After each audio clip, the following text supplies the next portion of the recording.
Dans cette vidéo, je vais vous décrire les diverses étapes pour créer un plan utilisable dans l'atelier. Je vais également traiter de l'utilisation des calques, en anglais layers, des scènes et de l'outil dimension et texte. À la fin, je vous expliquerai aussi comment imprimer ou exporter votre plan.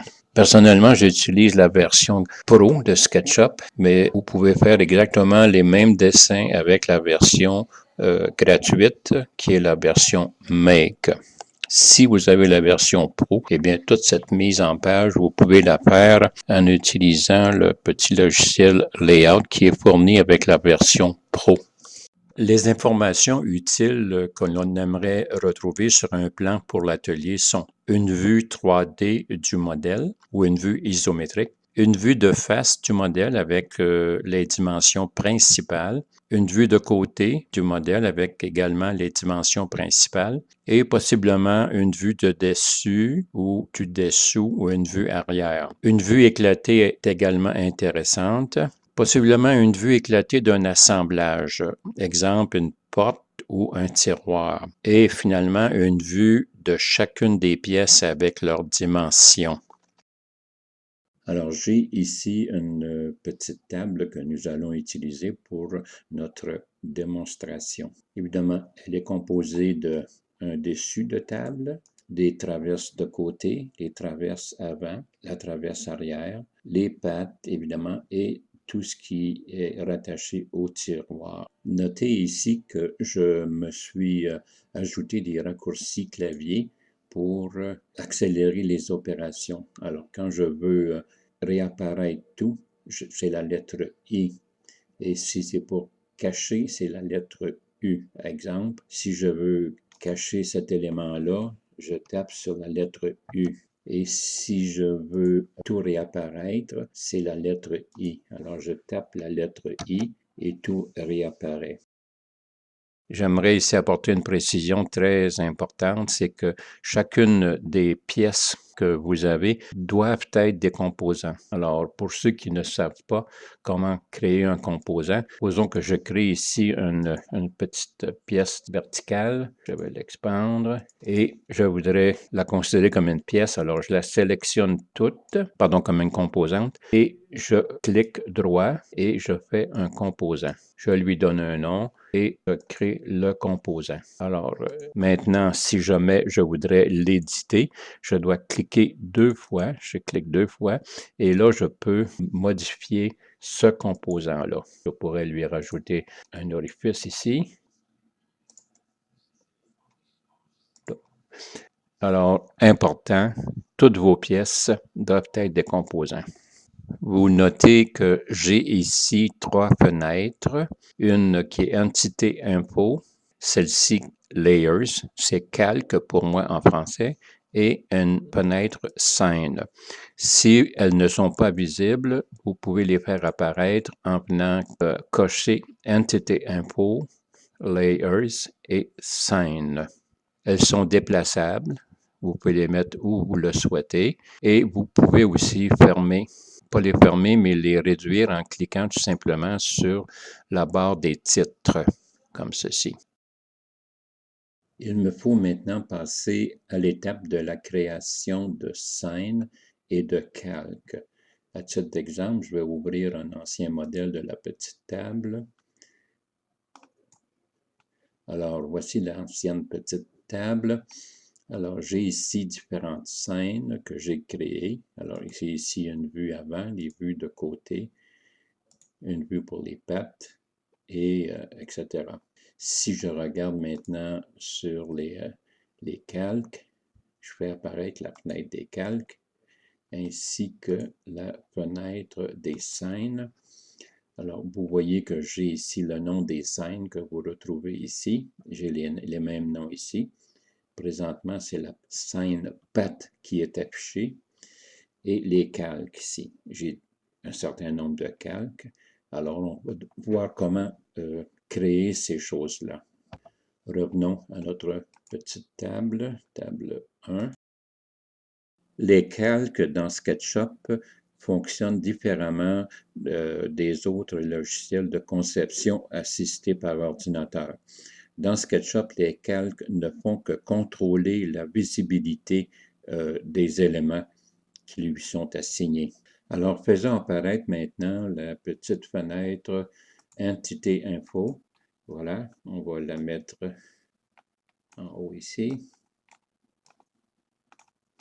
Voilà, si je sélectionne un élément ici de mon modèle, vous voyez qu'il est sur le layer 0. Alors, tous les éléments de mon modèle, toutes les lignes, tout ce qui compose un élément sont toujours sur la calque 0. Je peux également voir cette même information en allant ici et vous voyez que c'est sur la calque 0. Avant de procéder, je vais vous montrer comment j'utilise un plugin qui s'appelle Add Hidden Layer.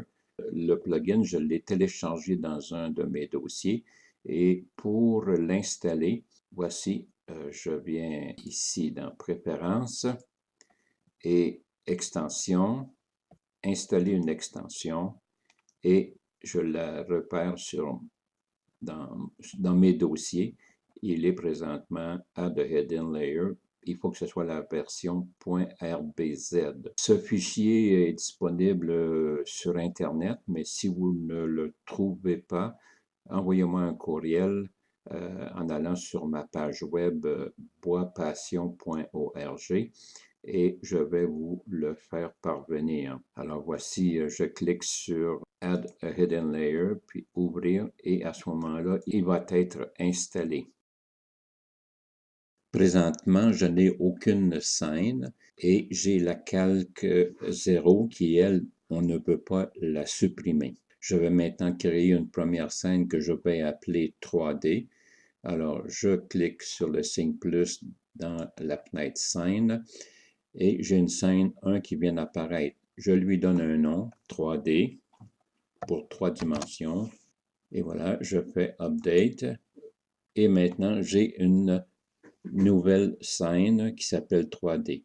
Si je bouge la vue ou la caméra et que je clique sur 3D, on revient instantanément à la vue antérieure. Si jamais vous avez un problème avec l'animation, alors venez dans Windows, Modèle Info et Animation et décochez ceci. À titre d'exemple, je vais le cocher et vous allez voir ce que ça fait. Alors, si je clique ici, vous voyez que fait un genre de cinéma que je n'aime pas. Alors, à nouveau, je vais décocher Animation et on revient à l'état antérieur.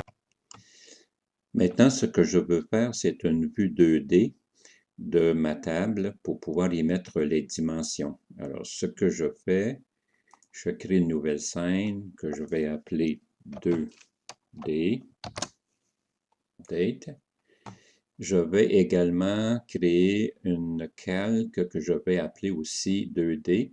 Alors, je viens ici, Add the Hidden Layer, voilà, et je vais lui donner le nom de 2D également. Alors, ce que je fais, je prends le modèle en question, j'en fais une copie et je cache le tout. Alors, je cache.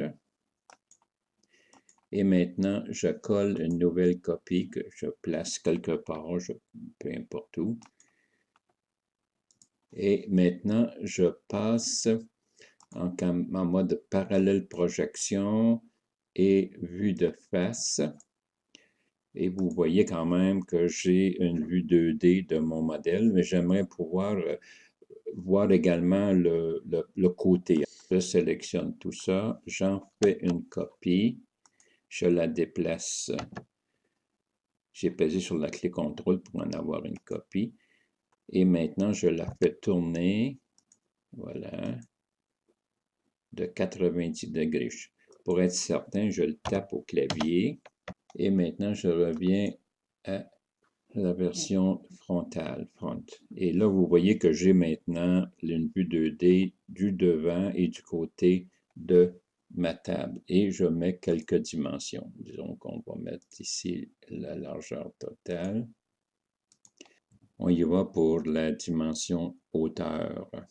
Alors, je zoome, je prends l'outil Dimension et je m'assure de prendre le bon point. Et voilà, je zoome out et je descends en bas et je clique ici. Et vous voyez que la hauteur de ma table, je reviens en mode frontal, on peut le positionner mieux. Et maintenant, on va mettre aussi la largeur ou la longueur. Je zoome pour prendre vraiment bien. Et je fais Zoom Extend. Et là, maintenant, ce sont toutes des choses qui sont présentement sur la calque 0 avec la visibilité. On va les mettre, la visibilité, sur la calque 2D. Calque 2D, voilà. Update, j'ai ici les dimensions 2D. Alors, j'ai ici maintenant ma dimension en 2D et si je reviens en vue 3D, évidemment, il n'y a rien n'a été changé dans cette vue-là. Toujours important lorsque vous faites un changement de toujours faire une mise à jour ici, le Update. OK? Alors, j'aimerais avoir une vue éclatée de ma petite table. Alors, je reviens en mode 3D, ici sur la vue 3D. Et je fais ajouter une scène. Je peux le faire à partir d'ici, Add, ou je peux le faire à partir d'ici. Alors, allons ici. Alors, je tape éclater, créer. Et voilà, j'ai l'onglet ou la scène éclatée, mais on va tout simplement maintenant sélectionner ceci, en faire une copie et masquer maintenant celle-ci et coller la nouvelle quelque part. Je me déplace avec la roulette et la clé Shift pressée. On va mettre ça là. On va immédiatement faire un update parce qu'on veut, si on déplace quelque chose, pouvoir y revenir. Et là maintenant, je vais déplacer les pièces.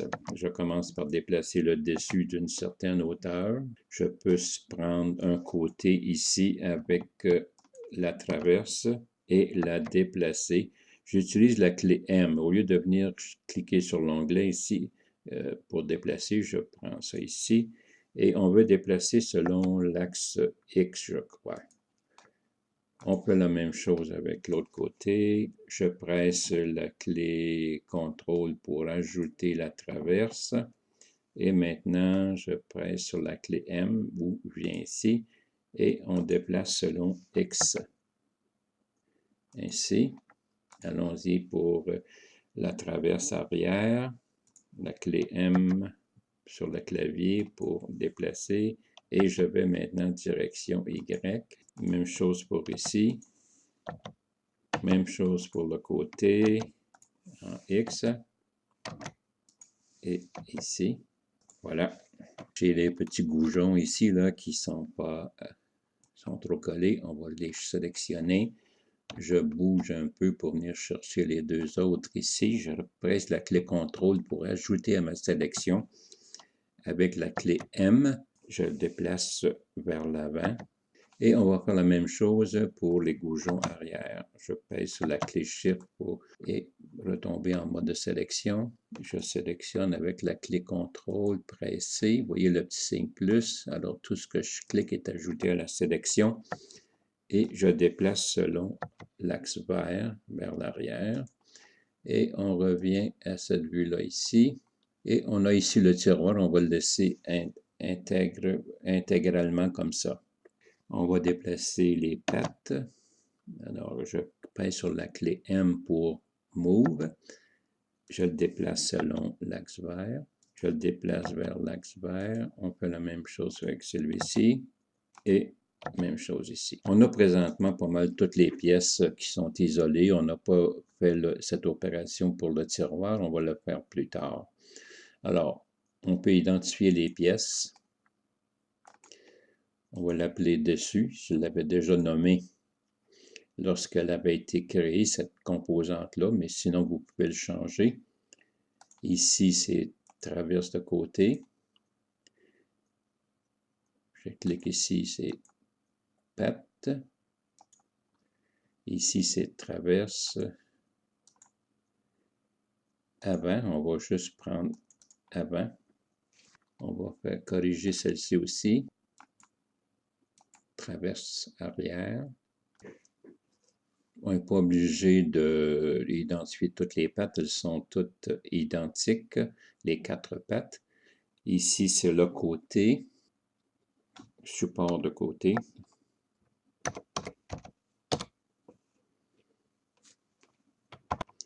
Maintenant, c'est important, c'est qu'on sélectionne tout et on les assigne à éclater. Mais la scène éclatée n'a pas été créée encore. Alors, ce qu'on va faire, on va créer la scène, la calque éclatée, je m'excuse. Plugin Add a Hidden Layer, on va l'appeler éclaté.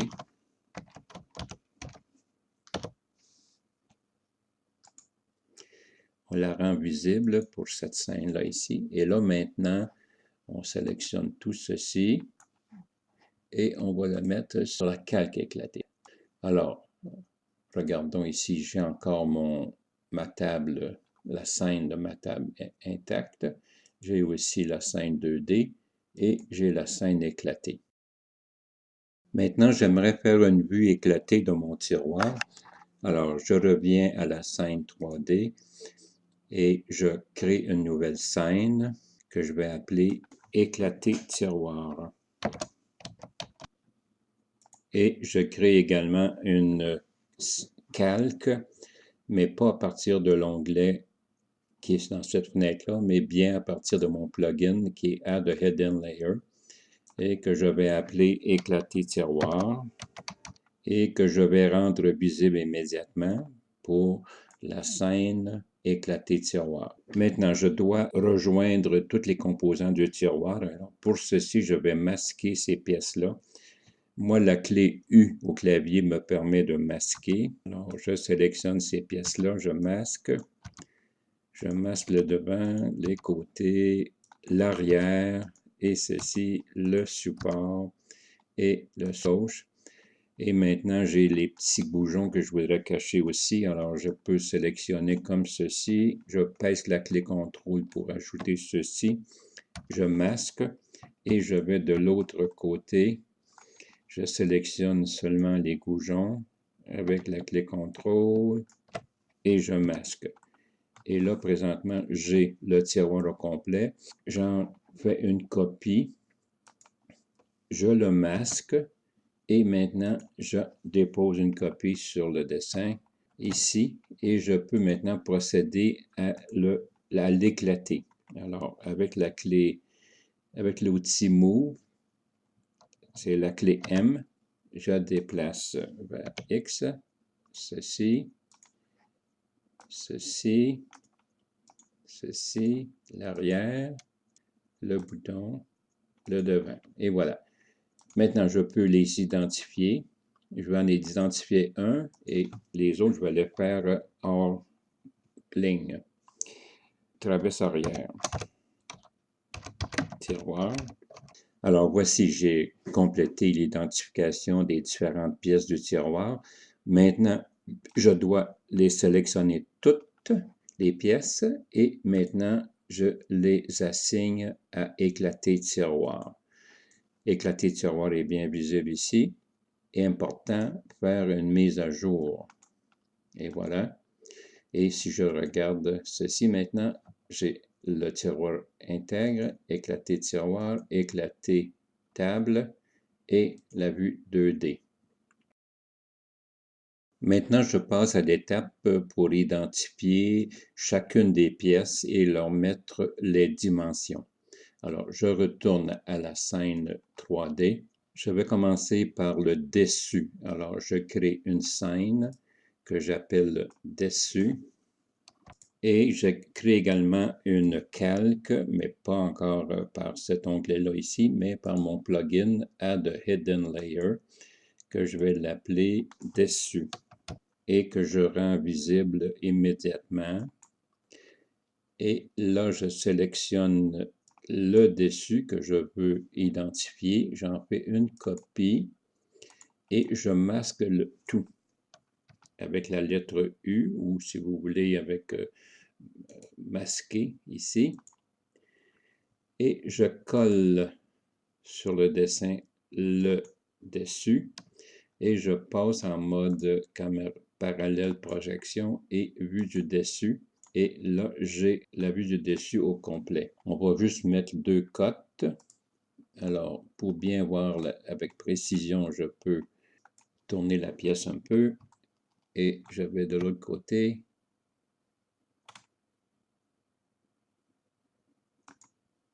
Et voilà, vue du dessus. Zoom extend.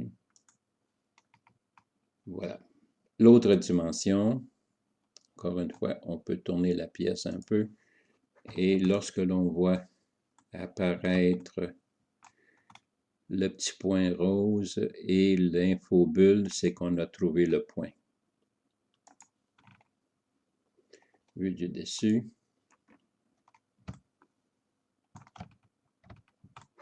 Et voilà. Et maintenant, je sélectionne tout et je l'envoie sur la calque dessus. Je rappelle qu'on peut faire la même chose ici, calque dessus. Et après, il faut absolument faire un update, sinon il faudra recommencer. Et si vous voulez déplacer cet onglet-là ici, vous venez ici et vous pouvez le déplacer à droite. Nous allons maintenant identifier et mettre les cotes sur la traverse avant. Alors, je retourne à la scène 3D. Je crée la scène traverse avant, de même que la calque traverse avant, que je rends visible immédiatement. Pardon, je n'ai pas choisi la bonne traverse avant. Je la sélectionne, j'en fais une copie, je masque tout et je colle la copie ici. Je passe en mode parallèle et là on peut regarder la vue avant. Et on aimerait peut-être avoir une vue de côté. Alors ce que je fais, j'en fais une copie avec l'appui CTRL. Vous voyez le petit signe plus qui est apparu. Je le tasse ici. Je tourne un peu et je vais la tourner selon l'axe bleu. Alors, je place la clé Shift, je presse la clé Shift pour maintenir cette fonction-là. Et je la tourne 90 degrés que je tape au clavier. Et maintenant, vue avant. Et on a vraiment une belle vue. Et je peux mettre maintenant les cotes. On peut mettre les cotes ici.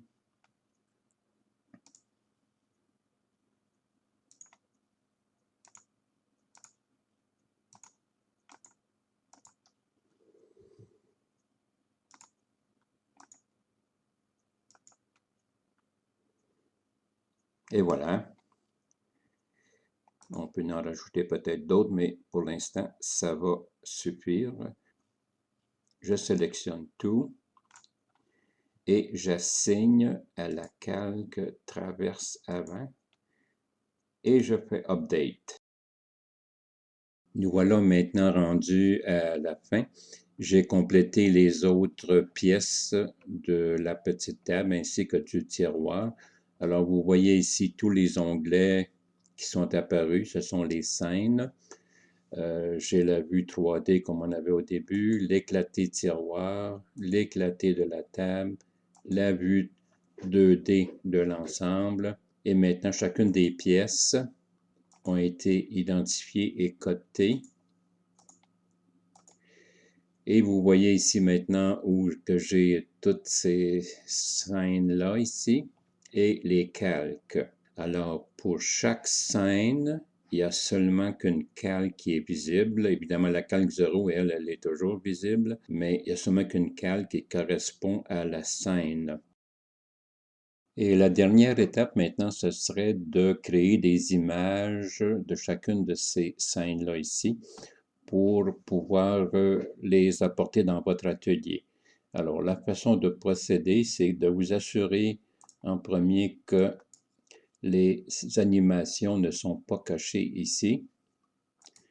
Ensuite, vous allez dans File, Export, Animation, Image Set, et là, vous donnez le nom que vous voulez et vous faites Export. Et regardons ce que ça a donné. Ça nous donne une série d'images qui correspondent à chacune des scènes.